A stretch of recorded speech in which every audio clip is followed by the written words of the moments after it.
The sky turned red that day. Not the soft red of sunset, but an angry, burning red that made people stop and look up. Taiho was in the space station when the first ships came.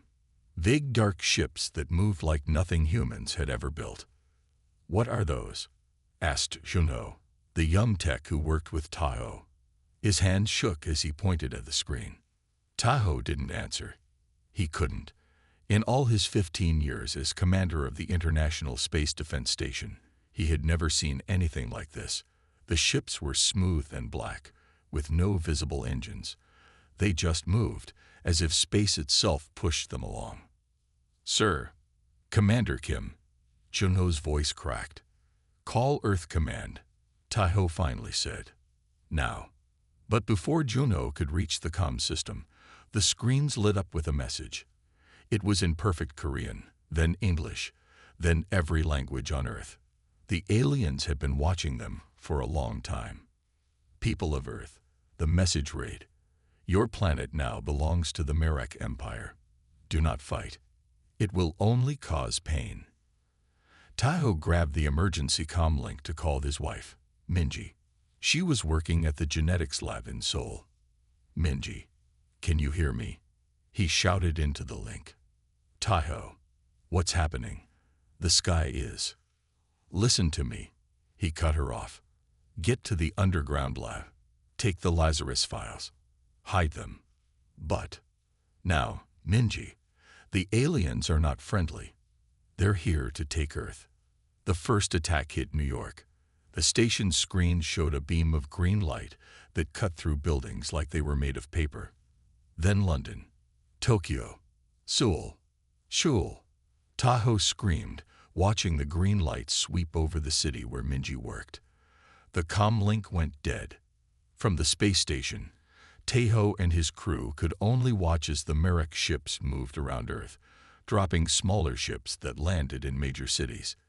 The aliens came out. They were tall, with gray skin and 4 arms. Their eyes were black like empty space. 3 days later, the space station's airlocks opened. The Merak had come for them too. The alien leader walked up to Taiho. It had marks on its armor that the others didn't have. "You are the commander," it said in that perfect Korean. No accent. No mistakes. "I am," Taiho said, standing straight. "And I demand to know why you've attacked us. We have done nothing to you." The Merak leader made a sound. It took Taiho a moment to realize it was laughing. "Demand. You demand nothing, human. Your planet has resources we need. That is all that matters. And what about us? The people. Those who work will live. Those who fight will die." The Merak looked at the crew. "You all have skills. You will work." That was 6 months ago. Now Taiho worked in a mine, digging out rare metals for the Merak ships. His hands were covered in cuts and burns. His back hurt all the time. But his mind was still sharp. Every night, he thought about Minji and the Lazarus files. She had been working on something big. A way to copy a person's memories into a new body. "It's like giving someone a second life," she had told him once. Did she get the files to safety? Was she even alive? One day, a new worker came to the mine. He looked half dead, thin and weak. But when he came close to Taiho, he whispered, "Commander Kim, your wife sent me. She's alive." Taiho almost dropped his tool. "Where?" "Science Camp 3. They're making her work on genetics projects. But she hid the important files. She says you'll know what to do with them." Hope sparked in Taiho's chest for the first time since the Red Sky Day. The Lazarus Project. Could it be the key to fighting back?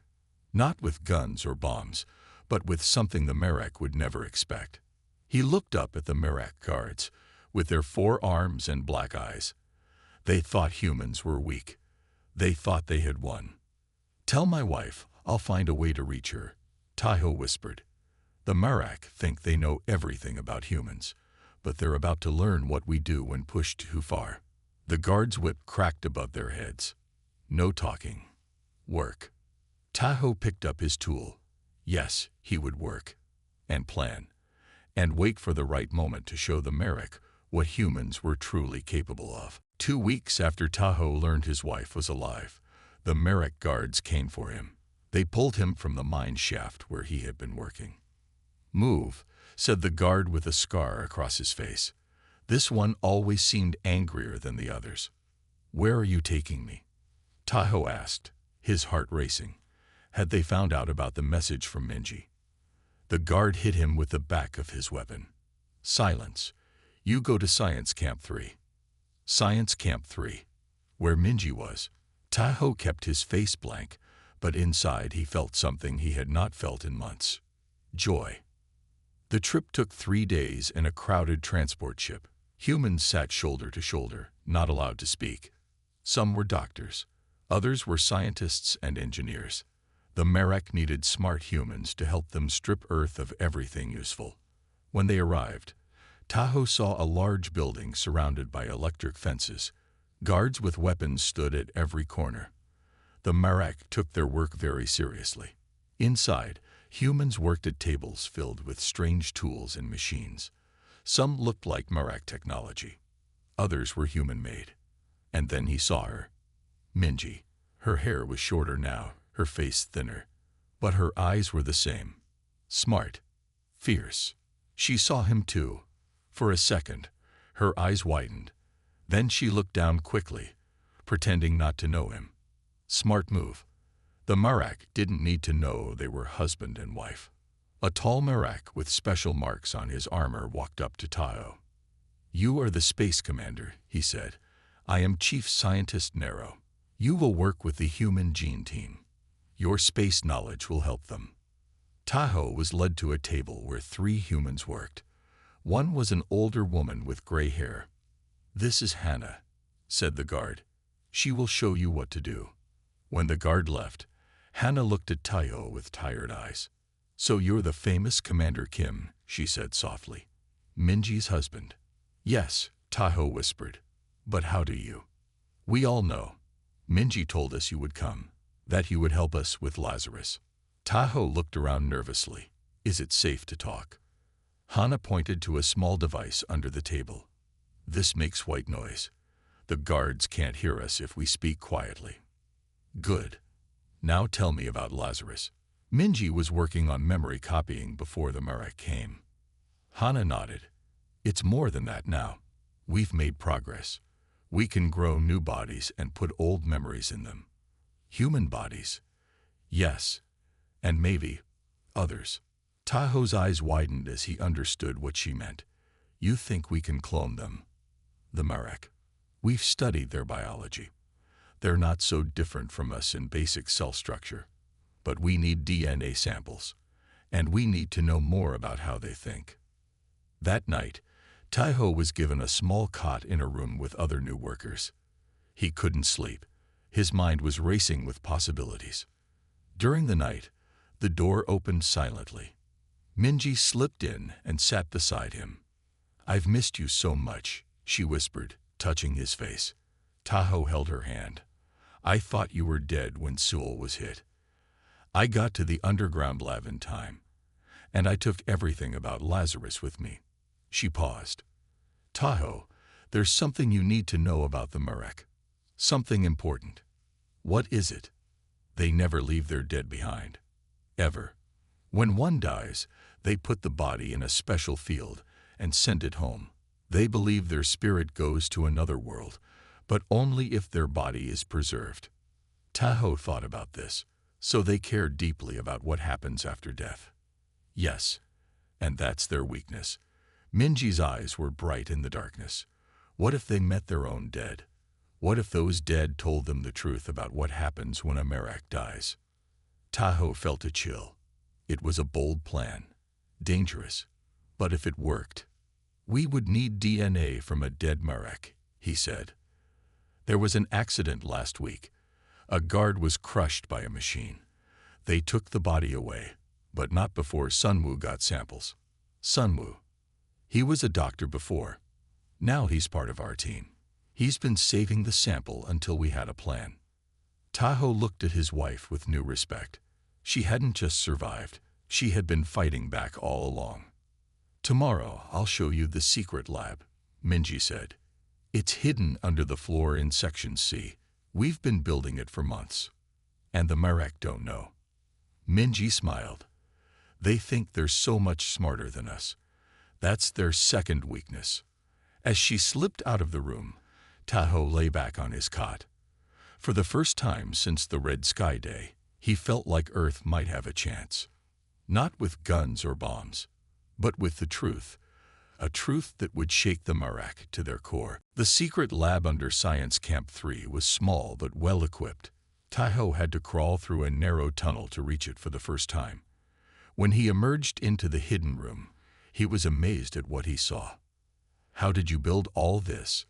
he asked Minji, looking at the machines and computers that filled the space. "Piece by piece," she said. "We took small parts when the guards weren't looking. Hannah rewired the power so they can't detect what we use." The lab was under a storage area where broken equipment was kept. No one ever came there.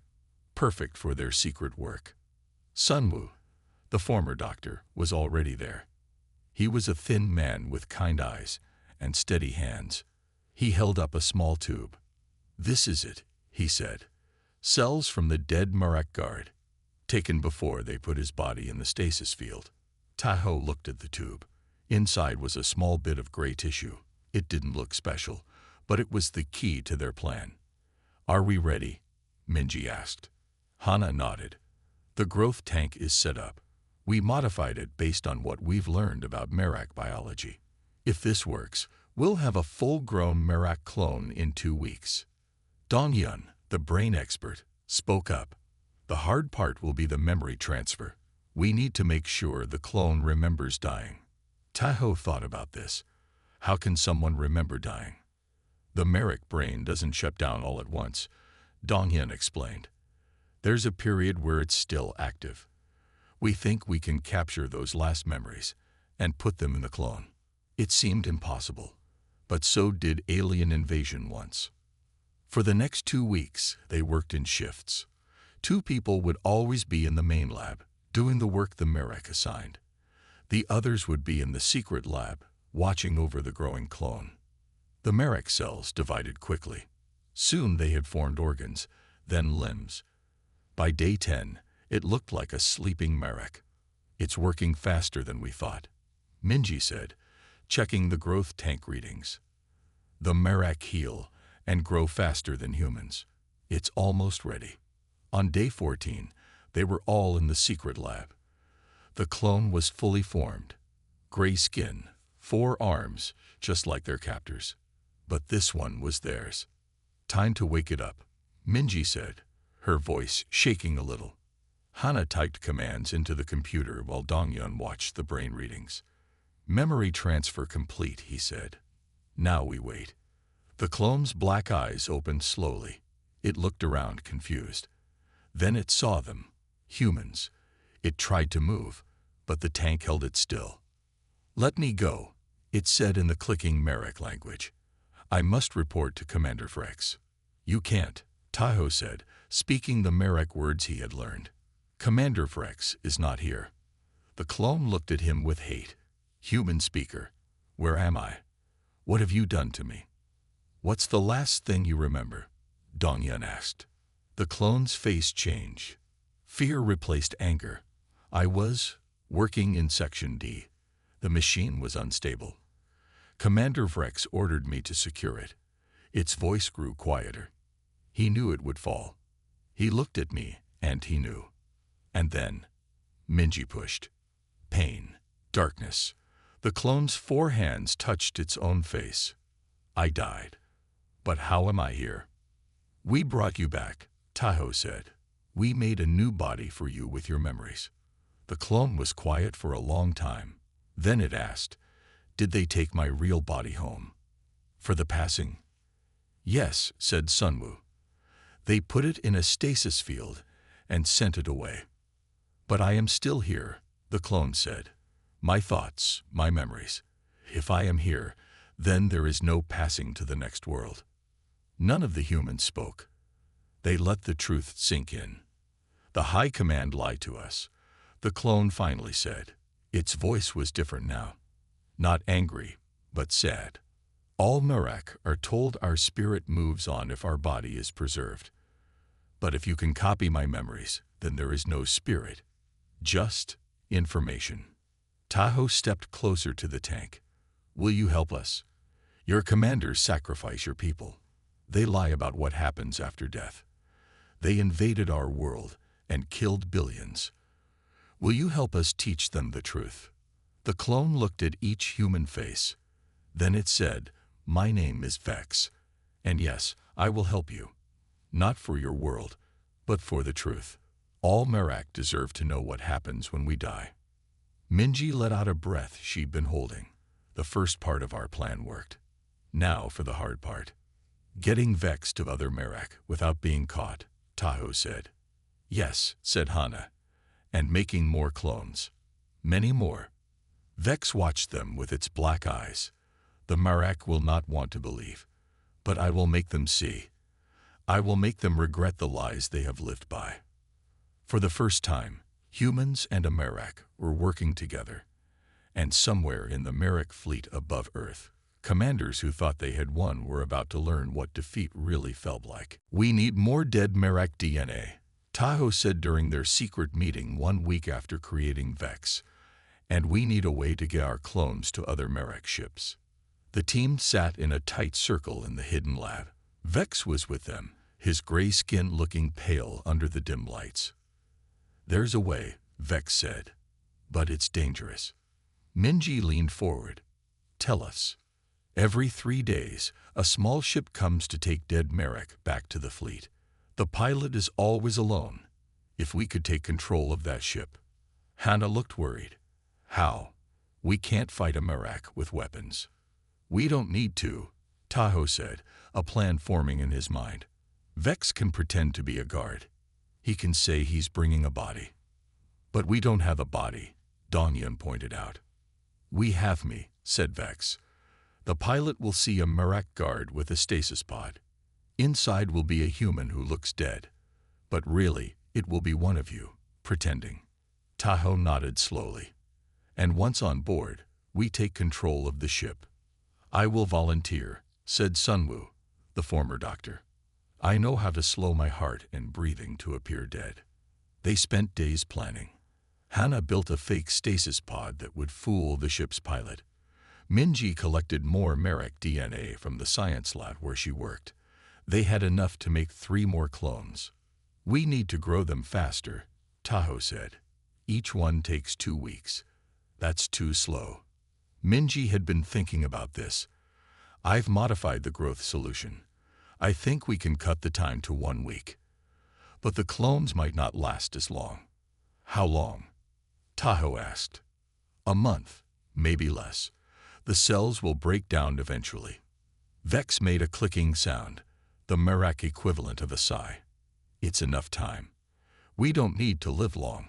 We just need to spread the truth. They started growing the new clones. Meanwhile, they prepared for the ship mission. The day came quicker than they expected. Vex dressed in a full guard uniform they had stolen piece by piece. Sunwoo lay in the fake stasis pod, his body covered in a special gel that masked human life signs. Remember, Tahoe said to Vex, if anything goes wrong, abort the mission. We can't lose you. Vex touched Tahoe's shoulder with one of his 4 hands. I understand the risk, but this must be done. Tahoe, Minji, and Hana watched from hiding as Vex rolled the pod across the yard to the landing pad where the Merak transport ship waited. The pilot stood by the ramp, checking a data pad. Transport for the fallen, Vex said in Merak language, his voice firm and official. The pilot barely looked up. Pod number. K-27, Vex replied, using the code they had learned from surveillance. Proceed. Vex pushed the pod up the ramp and into the ship. Tahoe held his breath. This was the most dangerous part. If the pilot checked the pod closely. 5 minutes passed. Then 10. Something was wrong. They should be taking off by now, Minji whispered. Just as Tahoe was about to suggest they retreat, the ship's engines fired up. The sleek craft rose from the pad and turned toward the sky. It grew smaller and smaller until it vanished among the clouds. "They did it," Hannah said, her voice a mix of relief and worry. "Now we wait." The next 3 days were the hardest. They had no way to communicate with Vex and Sunwoo. Had they reached the Merrick fleet? Had they been caught? Were they even alive? Their questions were answered when the alarm sirens suddenly blared throughout the camp. All humans returned to quarters. The Merrick voice announced over the speakers, "This is not a drill." Guards rushed around, more agitated than Tahoe had ever seen them. Something big had happened. In their quarters that night, a human worker who cleaned the Merrick command center whispered to Tahoe, "They're in chaos." A ship arrived at the main fleet with a dead human and a guard. But then 3 more identical guards appeared out of nowhere. "They're saying the dead have come back to life." Tahoe tried to hide his smile. Vex and Sunwoo had succeeded. They had reached the fleet with the ship. And it sounded like they had released the other clones they had brought with them. Clones grown from the same dead guard's DNA. 2 days later, a Merrick commander came to the science camp. He was larger than the others, with special markings on all 4 of his arms. His name was Draz, the highest-ranking Merrick on Earth. "Listen well, humans," he announced to the assembled prisoners. "There are rebels spreading lies about our ways. They have created abominations that look like our honored dead. Do not believe their false words. The passing to the next world is real." But Tahoe could see something in the commander's eyes that hadn't been there before: doubt. That night, Minji slipped into Tahoe's quarters again. "It's working," she whispered excitedly. "The 3 new clones we sent are speaking to every Merrick they can find. They're showing them the truth, that there is no spiritual passing, only death. And the Merrick leadership is scared." Tahoe pulled her close. "Then we need to push harder. How many new clones can we make?" "Many. We have more DNA samples now. And I've improved the growth formula again." For the first time since the invasion, Tahoe felt real hope. The mighty Merrick weren't so mighty when faced with the truth about death. A truth that humans had always known and accepted. "We will teach them regret," Tahoe said, "not with weapons, but with something more powerful." "Truth," said Minji, her eyes shining in the darkness. "The greatest weapon of all." A month after Vex and Sunwoo left on the transport ship, things began to change. The Merrick guards seemed nervous. They talked less and watched the humans more. Sometimes they would stare at the sky, as if expecting something bad to happen. "It's working," Tahoe told his team during their secret meeting. "The clones are spreading doubt." By now, they had made 12 more clones. Each one was grown from a different dead Merrick's DNA. Each one remembered dying. Some in accidents, others in fights, and some by order of their commanders. Hannah had been listening to the Merrick communications. She knew some of their language now. "There's going to be a big announcement tomorrow," she said, "from the High Command. They want all Merrick to listen." "They're trying to stop the panic," Minji said. "But it's too late." Tahoe looked at their newest clone, a Merrick who called himself Kraz. "Are you ready for your part?" Kraz nodded his gray head. "Yes. I will not fail." The next day, all work stopped. Merrick and humans alike gathered in front of big screens. The face of Supreme Commander Draz filled each one. "Loyal Merrick," he began in his deep voice. "You have heard wild stories about dead soldiers returning. These are lies. Clever human tricks. The passing is real. Our honored dead do move on to the next world." As he spoke, Tahoe watched Kraz slip away.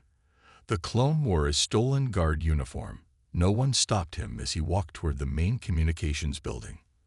"I have captured one of these fake Merrick," Draz continued. "It is not alive. It is a copy, a machine made to look like us. Do not be fooled." The screen showed a Merrick body cut open. Inside were wires and metal. Tahoe merely laughed. The Merrick were so scared they were making up lies. Suddenly, the screen flickered. Draz's face disappeared. Instead, there was Kraz staring into the camera. "I am Soldier Kraz of the 4th Division," he said. "I died 3 months ago, when Commander Vrex ordered my unit to absorb radiation that would have damaged sensitive equipment." The humans around Tahoe gasped. The Merak guards froze, their 4 arms hanging at their sides. "I was told my spirit would ascend," Kraz continued. "But I am here, alive, with all my memories intact. I was grown from my own cells by humans who want you to know the truth." The screen split. Now there were 4 identical Merak faces, all clones of the same dead soldier. "We are not machines," they said together. "Cut us, and we bleed. We have the same memories, the same thoughts. We are proof that there is no passing of the spirit." One of the Merak guards near Tahoe dropped his weapon. Another fell to his knees. They were watching their whole belief system fall apart. "For generations, the High Command has lied to us," Kraz said. "They use our fear of true death to control us. They sacrifice us for their plans, knowing we believe our spirits live on. But they don't." The screen split again, showing more clones. Different faces now from different dead Merak. "I was ordered to die by Commander Lev," one said. "I was left to die when my ship was damaged," said another. "I was told to hold a position that could not be held," a third added. Minji gripped Tahoe's hand tightly. "They did it. They got control of the main communication system." The broadcast continued for 10 minutes. Clone after clone telling their stories of death and rebirth. When it finally ended, the camp was silent. No one moved. Then one of the Merak guards looked at his commander. He raised his weapon. "Is it true?" he demanded. "Have we been lied to all this time?" The commander backed away. "No, these are tricks, human lies." But more guards were raising their weapons now. "I watched my brother die on the front lines," one said. "You said his spirit moved on. But what if it didn't? What if he's just gone?" Chaos broke out across the camp. Merak fighting Merak. Some ran for their ships. Others tried to call their commanders. In the confusion, Tahoe gathered his team. "Now's our chance. We need to free the other camps." They moved quickly, taking weapons from fallen guards. More humans joined them. And some Merak too, younger ones who had seen the broadcast and believed it. By nightfall, they had control of Science Camp 3. Reports came in that other camps were also in revolt. The Merak forces were splitting apart, fighting each other as much as the humans. "This is just the beginning," Tahoe told his growing army of humans and rebel Merak. "The real fight will be in space, on their ships and at their home world." Minji looked up at the stars. "Do you think Vex and Sunwoo are still alive up there?" "I don't know," Tahoe said honestly. "But they started something that can't be stopped now. The truth is out." A young Merak who had joined them approached Tahoe. "Commander Kim, more ships are coming down, but they're not attack ships. They're asking to land and talk." "Who are they?" "They say they're the Free Merak, led by someone called Kelv. They want to help overthrow the High Command." Tahoe and Minji shared a look of hope. Their plan had worked better than they ever expected. They hadn't just created doubt. They had started a revolution. "Let them land," Tahoe ordered. "It's time we worked together to fix this broken world." As the ships descended, glowing bright against the night sky, Tahoe thought about how far they had come. From captives to rebels to allies with some of their former enemies, all because they had shown the Merak something they never expected. That the truth about death is something every species must face. The Free Merak ships landed outside the camp. Tahoe, Minji, and Hana went to meet them, along with 20 armed humans and a few Merak guards who had joined their side. The main ship's door opened. A Merak stepped out. He was smaller than most, with lighter gray skin and markings that showed he was a scientist, not a soldier. "I am Kelv," he said in perfect human language, "chief researcher of biology section, and I believe we have much to discuss." Tahoe stepped forward. "I'm Commander Kim. This is Dr. Kim and Dr. Park. We lead the human resistance here. Kelv made a gesture with his upper arms, a sign of respect. You have done something remarkable. You have split our entire society with your clones. Is Vex with you? Minji asked. Or Sunwoo, the human who went with him? Kelv's black eyes showed sadness. Vex died protecting your friend. The High Command tried to capture them. But Sunwoo is safe on our ship. He has been helping us understand what you did. Minji covered her mouth. Taiho put his arm around her. Vex had been their first clone, their first ally. Come, said Taiho. We can talk in the command center. It's ours now. Inside, they gathered around a large table. Maps and screens showed the situation across Earth. Many camps were now under human control. Others were still fighting. The Merrick fleet is divided, Kelv explained. About 1/3 of our ships now follow the Free Merrick movement. We question the High Command and their lies about the passing of spirits. And the rest? Asked Hana. They fight for the old ways, or they are scared to change. The High Command has ordered all Free Merrick to be killed on sight. Sunwoo entered the room. He looked tired but unharmed. Everyone cheered to see him alive. The clones are the key, Sunwoo said after greeting his friends. Every Merrick who sees them, who talks to them, begins to question everything they've been taught. But it's not enough, Kelv added. The High Command is sending more ships from our homeworld. They call this a spiritual emergency. They say humans have found a way to trap Merrick spirits in false bodies. Tahoe frowned. They're twisting the truth to maintain control. Yes, and many believe them. We need to do something bigger, something they cannot ignore or explain away. That night, they formed a plan. The Free Merrick would help them build a much larger cloning facility. They would create hundreds of clones, not just dozens, and they would send them directly to the Merrick homeworld. If we can show the truth to ordinary Merrick citizens, not just soldiers, the High Command will fall, Kelv said. Work began immediately. The Free Merrick brought better equipment. Minji and Hana worked with Merrick scientists to improve the cloning process. Taiho and Dongyun focused on gathering more DNA samples from dead Merrick. But the High Command was not sitting idle. 3 days later, alarm sirens sounded. Attack ships coming in. A human lookout shouted over the radio. At least 20. Everyone ran to battle stations. The Free Merrick ships rose to meet the threat, their weapons ready. Taiho grabbed Minji's hand. Get to the underground lab. Protect the clones. They're our best hope. As she ran, the first explosions hit. The loyal Merrick forces were bombing the camp. They didn't care that some of their own people were down there.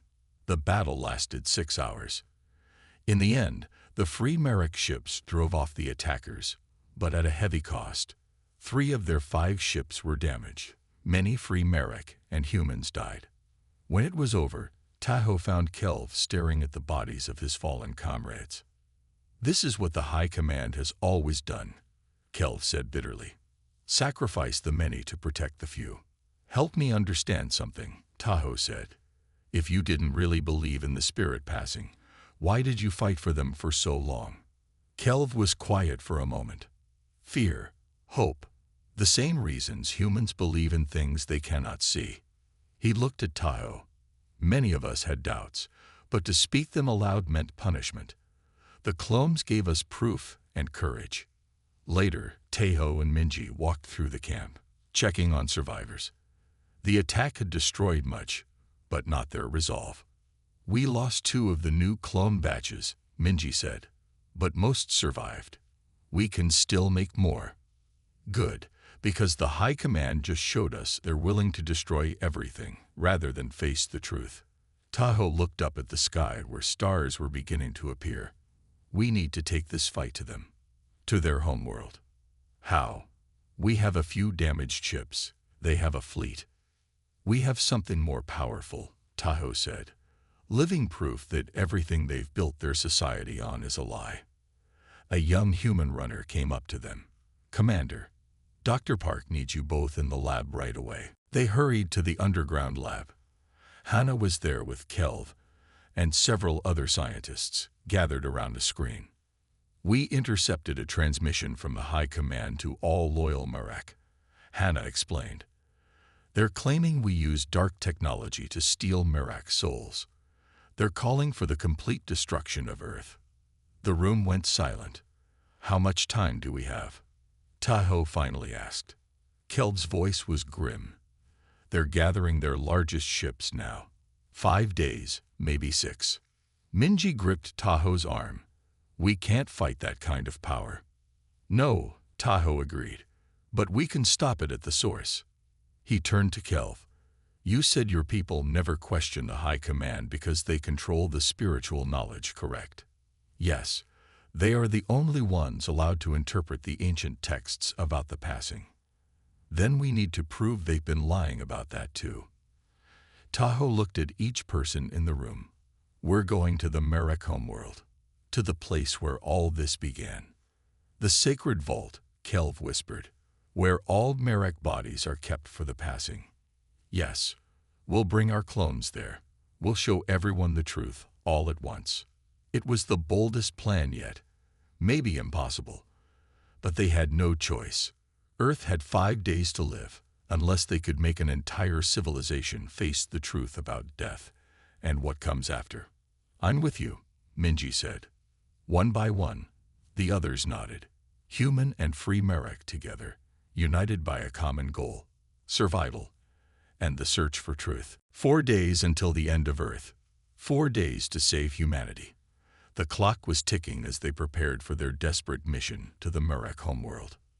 We'll take our 2 best ships, Kelv explained as they gathered in what had once been the Merak Command Center, the Ventur and the Chris.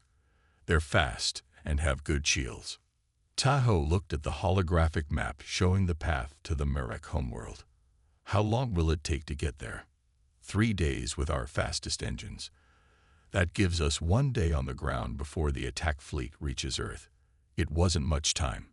Everyone knew it, but no one said it aloud. Who will go? Asked Hannah. Tahoe stood tall. I will lead the human team. Minji, we need you for the clones. Dongyun for the memory transfers. Hannah for communications. I'll stay behind, Sunwoo offered. Someone needs to keep making clones here and preparing Earth's defenses if you don't make it back in time. No one argued with this. Sunwoo had already risked his life once. It was someone else's turn now. We'll take 20 clones with us, Minji said. Each from a different dead Merak. Each with a different story to tell. The next 2 days were a blur of activity. Minji and her team worked around the clock, finishing the clone batches. Kelv and the free Merak prepared the ships, adding extra fuel cells and weapons. Tahoe rarely slept. When he did, he had nightmares about returning to find Earth, the dead world, burned by Merak weapons. He would wake up sweating, reaching for Minji. We'll succeed, she would whisper in the darkness. We have to. On the morning of the 3rd day, they were ready. The 20 clones were loaded onto the ships, each one briefed on their role in the mission. 50 humans and 30 free Merak would go with them. Just before they boarded, Sunwoo came to Tahoe with a small device. We made this yesterday, he said, handing it to Tahoe. It's a portable cloning unit, much smaller than our lab setup. It can only make 1 clone at a time, and they won't live long, maybe a day. But if you need to make a quick clone on the homeworld. Tahoe took the device carefully. It was about the size of an old laptop computer. This could be very useful. Thank you. Final goodbyes were quick. There was no time for long speeches. Tahoe hugged Sunwoo and the others staying behind. Keep Earth safe until we return, he told them. We will, Sunwoo promised. And Commander, make them regret ever coming here. The ships rose into the sky, blue flames pushing them faster and faster until Earth was just a blue dot behind them. Then they engaged the main engines, and stars blurred around them as they shot through space. Inside the Ventur, Tahoe found Kelv studying a complex diagram. What's that? Tahoe asked. The sacred vault, Kelv replied. The place where all dead Merrick bodies are kept. It's at the center of our homeworld. Getting in won't be easy. The diagram showed a massive structure in the shape of a spiral. At its center was a glowing chamber labeled Hall of Passing. Are there guards? Yes. The most loyal soldiers are chosen to guard the dead. They would die before letting anyone desecrate the vault. Tahoe thought for a moment. But would they attack other Merrick? Our clones could go in first. They would look like they belong there. Kelv clicked his 4 hands together, a sign of approval. Good thinking. And I still have my research clearance. If it hasn't been revoked, I can get us through the outer security rings. As their ships raced through space, Minji worked with the clones. Each one had died in a different way. Some had been brave soldiers who fell in honest battle. Others had been sacrificed by commanders for small gains. All of them were angry about the lies they had been told. Your stories are our weapon, Minji told them, more powerful than any gun or bomb. On the second day of their journey, their sensors picked up a large Merrick fleet heading toward Earth. They hid behind a small moon until the ships passed. That's the attack fleet, Kelv said grimly. Almost 100 ships. Then we have less time than we thought, Tahoe replied. They'll reach Earth in 2 days, not 4. Kelv ordered their ships to increase speed. The engines whined under the strain, growing hot. But they held. On the 3rd day they saw it, the Merrick homeworld. It wasn't a planet like Earth. It was a massive space station built around a small red star. Billions of Merrick lived in its many rings and levels. It's incredible, Hana whispered, looking at the structure. How long did it take to build? Thousands of years, Kelv said with pride. It is the greatest achievement of my people. Now they faced their hardest challenge, getting through the homeworld's defenses. Kelv sent coded messages identifying their ships as research vessels returning from Earth. For tense minutes, they'd waited for a response. They're scanning us, Kelv warned. Stay out of sight, humans. Finally, a message came back. Research vessels Venter and Chris proceed to docking ring 7. They had made it past the first hurdle, but the real test was still to come. As they approached the docking ring, Tahoe gathered his team for final instructions. Once we're inside, we move quickly. Kelv and 5 clones will go first, securing the path to the sacred vault. Then the rest of us follow with the other clones. We need to reach the central communication array in the vault. From there, we can broadcast to the entire homeworld at once. And if we're caught? Donghyun asked. Tahoe met his gaze. Then Earth burns. So we don't get caught.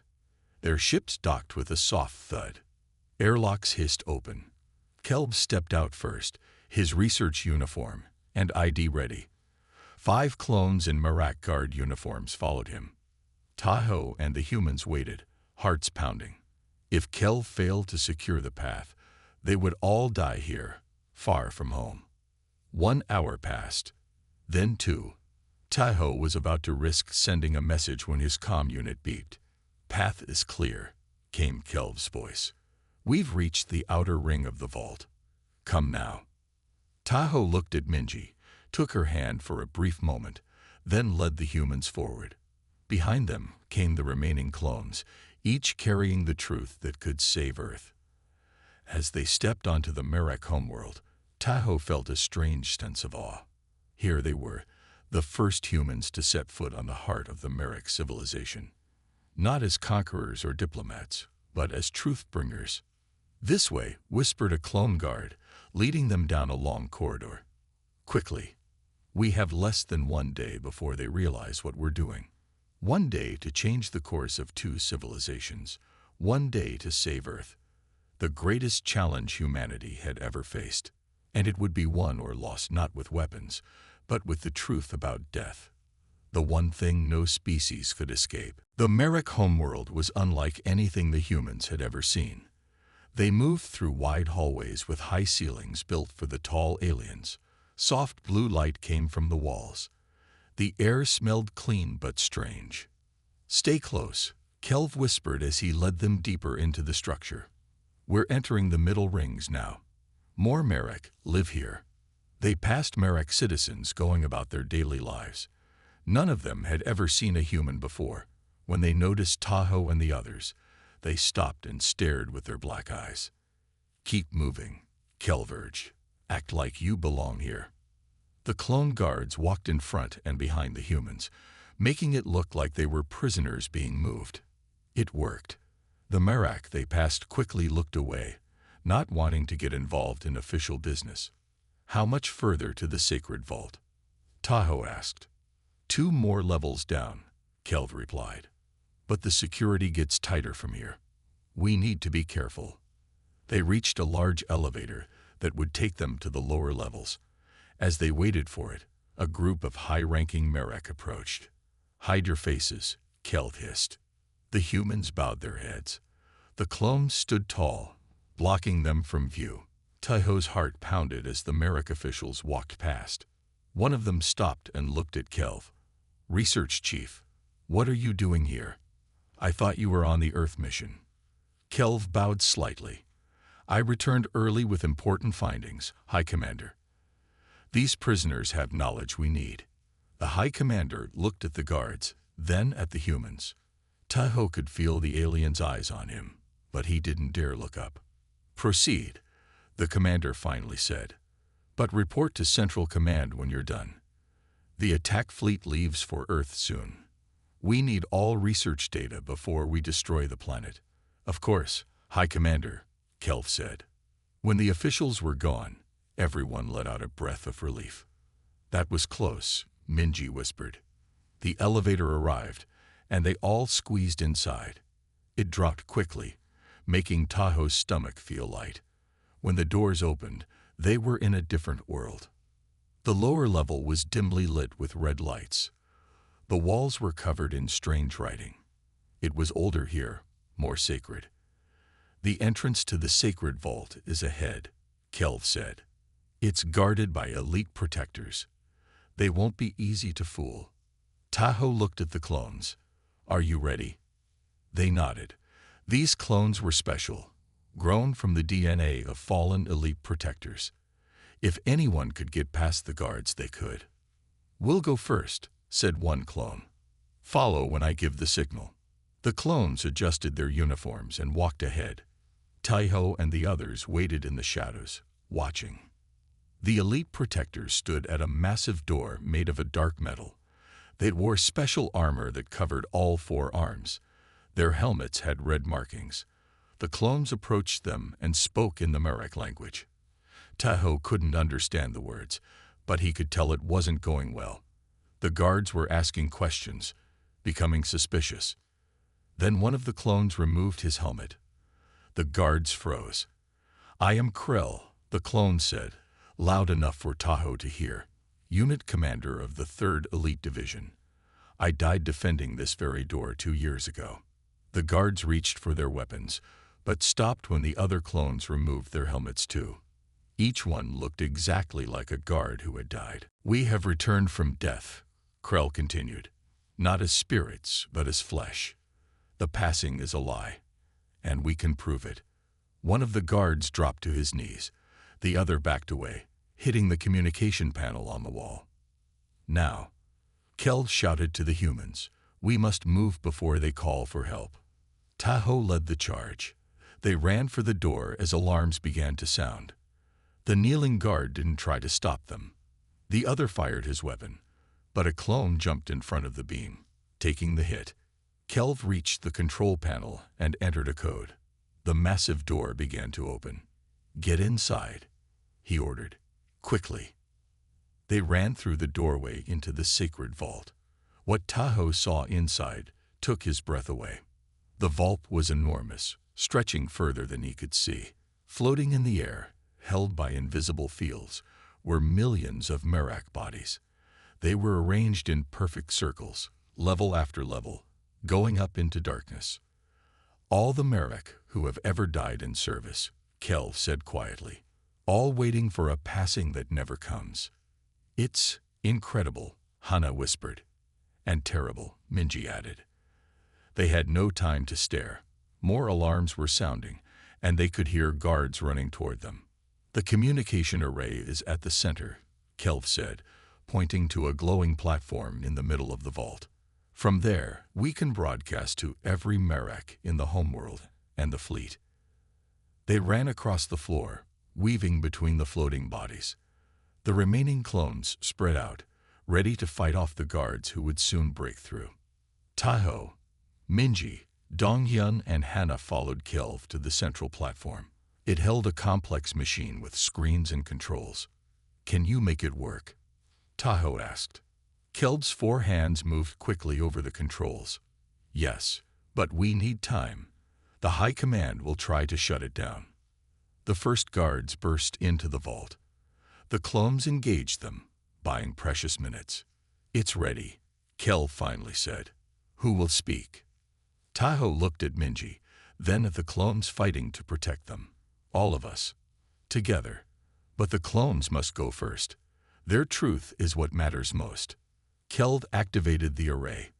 Screens lit up all around them. Krell, the clone commander, joined them on the platform. "People of the Merek," he began, his voice broadcasting to every corner of the homeworld and to all ships. "I am Unit Commander Krell of the 3rd Elite Division. I died defending the Sacred Vault 2 years ago. But I stand before you now, alive." More clones joined him, each telling their story of death and rebirth. Then Taiho stepped forward. "I am Commander Kim of Earth. We humans have learned to copy a body and its memories. These Merek you see are clones of your dead. They prove that there is no passing of the spirit. Your High Command has lied to you for generations." Kelv spoke next, adding the weight of a respected Merek scientist to their words. "The passing is a lie used to control us, to make us accept death in service to leaders who sacrifice us for their own gain." As they spoke, the screen showed images from across the homeworld. Merek were stopping and staring at the broadcasts. Some fell to their knees, others argued with each other. Many turned to look at the bodies of their loved ones, floating in the sacred fields, preserved for a passing that would never come. The guards who had been fighting the clones lowered their weapons. Some joined the broadcast, adding their own voices. "The High Command killed my brother," one said. "They said his spirit had passed on. But what if it didn't? What if he's just gone?" It was working. The truth was spreading. The Merek were listening. Then the screens flickered. The High Command was trying to cut the broadcast. "They're shutting us down," Hannah cried. "Not yet," Kelv said, his hands flying over the controls. "I can hold them off a little longer." Taiho knew they needed something more, something the High Command couldn't ignore or explain away. Then he remembered the small device Sunwoo had given him. "The portable cloning unit," he said, pulling it from his pack. "Can we use it here?" Minji's eyes widened. "Yes, if we had DNA from someone important, someone the Merek would have to believe." Taiho looked around at the millions of floating bodies. "Like who?"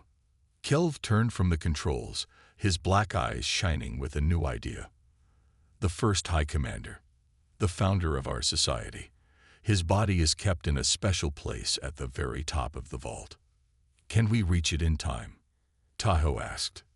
"We must try," Kelv said. "It's our last chance." As the guards outside fought to break through the barricaded doors, Taiho, Minji, and Kelv raced up a spiraling ramp toward the top of the vault. Below them, the other humans and clones continued broadcasting, telling the truth about death to any Merek who would listen. The spiral ramp seemed endless. Taiho, Minji, and Kelv ran upward, their breaths coming in short gasps.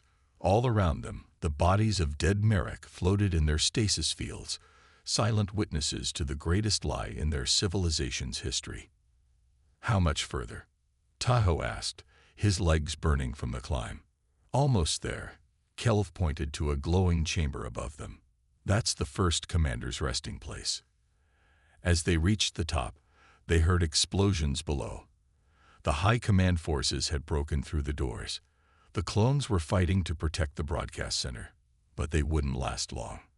The chamber before them was different from the rest of the vault. It was small and lined with shining metal. In the center floated a single Merak body. It looked ancient, the gray skin darker, the forearms thinner, but the face was peaceful, as if still waiting for a spirit journey that would never come. The first High Commander, Kelv said with awe in his voice. Zrel the Founder. He created our society 5,000 years ago. Minji took out the portable cloning unit. I need a DNA sample. Kelv hesitated, then reached through the stasis field. He touched the ancient Merak's hand and pulled back with a small gray piece of skin. Our most sacred law. Broken. His voice shook, but for the right reason. Minji placed the sample in the machine. It hummed to life, glowing with soft blue light. This will take 10 minutes, she said. Can we hold out that long? Below them, the fighting grew louder. Screens around the vault showed high command ships preparing to launch the attack on Earth. We're losing the broadcast, Taiho said, watching as more and more screens went dark. The high command is cutting the connections. Then we need to get back down there, Kelv said. We need to keep talking as long as possible.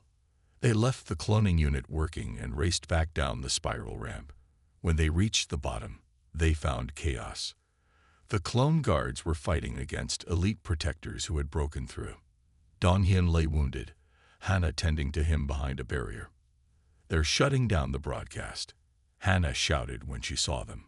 We've lost connection to the fleet. Tahoe looked at the screens. Most showed only static now.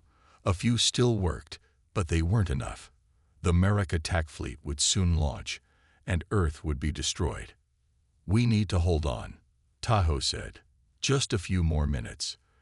They fought desperately, humans and clones side by side. But they were losing. More elite protectors poured into the vault. Then Tahoe heard a new sound, a deep alarm that made the walls shake. What is that? He asked Kelv. The high alert, Kelv replied, his black eyes wide. It only sounds when our civilization faces its greatest dangers. The fighting paused as all Merak turned to listen. A voice boomed through the vault, speaking in the ancient Merak language. Kelv translated. Attention all Merak. This is High Commander Draz. Traitors have entered the sacred vault. They spread lies about the passing. Disregard all you have heard. The attack on Earth proceeds as planned. Tahoe's heart sank. They had failed. The High Command still controlled the narrative. Then his communicator beeped. Minji's voice came through. It's ready. The clone is ready. Hope surged back. We need to get to the broadcast controls again, Tahoe told Kelv. They fought their way back to the central platform. The controls were damaged but still working. Hannah's fingers flew over the buttons, trying to restore the connections. I've got the fleet back, she said, and part of the homeworld, but not all. It's enough, Tahoe said. He called Minji. Bring him down. Now. Minutes later, Minji appeared on the spiral ramp. Behind her walked a Merak unlike any other, ancient in appearance but standing tall. His black eyes took in the scene of battle with sadness. The elite protectors stopped fighting. One by one, they dropped to their knees. The first commander, they whispered. Zrel the Founder walked to the broadcast platform. When he spoke, his voice was deep and clear. My children, he said in the Merak language, I am Zrel, who led our people to the stars. I have been awoken from death by the humans you seek to destroy, and I have learned a terrible truth. The vault fell silent. Every Merak listened. There is no passing of the spirit, Zrel continued. When we die, our thoughts end. Our consciousness does not continue. I know this because I am not a spirit returned. I am a copy made from the cells of my dead body. He turned to face the direction of the High Command Center. For thousands of years, our leaders have used the lie of the passing to control you, to make you accept death for their goals, to keep you obedient with promises of a next world that does not exist. On the screens that still worked, Tahoe could see Merak throughout the homeworld listening. In their homes, in the streets, on their ships. Look around you, Zrel said, gesturing to the millions of floating bodies. These are not vessels waiting for their spirits to return. They are empty shells. Their thoughts, their loves, their hopes, all ended with their deaths. He walked to the edge of the platform, looking out at his people. The humans did not come to destroy us. They came to show us the truth we have hidden from ourselves. They have given me a second life, not as a spirit, but as flesh and blood. High Commander Draz's voice cut through on some screens. Do not listen. This is a human trick, a false copy of our great founder. Zrel turned to the camera, his face stern. Draz, I know your family.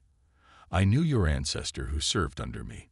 The birthmark on your right shoulder, the one shaped like our homeworld, is the same one he had. The same one all your line have had for 5,000 years. Draz fell silent. No technology could have known that secret detail. Call back the attack fleet, Zrel ordered. End this war based on lies. Let the humans help us find a new way to live, one based on truth. Hours passed as the homeworld erupted in confusion and debate. But the attack fleet did not launch. Earth was safe, at least for now. In the sacred vault, Tahoe and his team watched as Merak, from all levels of society, came to see the truth for themselves, to speak with the clones, to hear Zrel's wisdom. What happens now? Minji asked, standing beside Tahoe as they looked out at the floating bodies. Now the real work begins, Tahoe said, helping the Merak build a new society, one not based on lies about death. Kelv approached them, bowing slightly. The High Command has stepped down. Zrel and the Council of Free Merak will lead us now. He paused. And they have asked if humans will help us. Help you how? Tahoe asked. We have lived for so long believing our spirits would continue. Now we must learn to live knowing that life is just this. We must find new meaning. Kelv looked at the humans with his black eyes. Your people have always known death is final. Yet you still love, create, dream. We need to learn how. Tahoe looked at Minji, then at the other humans who had risked everything to save Earth. We didn't create the clones for revenge, he said finally. We created them to show you the truth. And truth is where all real relationships begin. A week later, the first joint Merak-Human Council met on the homeworld. Zrel, though he knew his cloned body would not last long, led the Merak side. Tahoe represented Earth. Their first act was to end the occupation of Earth. The second was to establish a new research center where both species could study life, death, and consciousness together.